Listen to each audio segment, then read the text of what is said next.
այն ինչ արվել է, դա կաթիլ է օվկիանոսում։ Դուք ինքներդ գիտեք մեր շենք շինությունների վիճակը երևի զգալի մասը վերելակ չունի։ Սկսած թեքահարթակների բացակայությունը, Հայաստանի Հանրապետության կտրտված ռելիեֆը, տեղաշարժվելու բարդույթները եւ հանրային տրանսպորտի ոչ հարմարվածությունը դրան։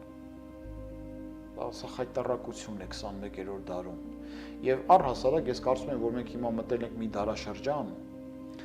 որ անգամ ծայրաստիճան, հենաշարժական եւ ֆիզիկական հաշմանդամություն ունեցող անհատները գուցե եւ կկարողանան շատ հեշտությամբ տեղաշարժվել,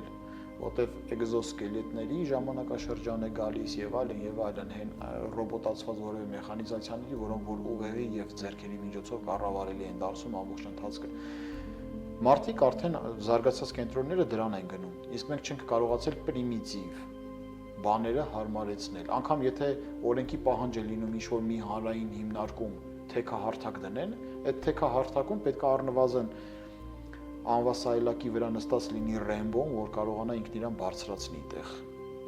Աստիճան այնքան թեքություն է տրված։ Այսինքն ամենուրեք մենք տեսնում ենք խնդիրներ։ Հենց սա է պատճառը, որ դու անդադ բաղձարի երազանքով սպասում ես, որ կգա մի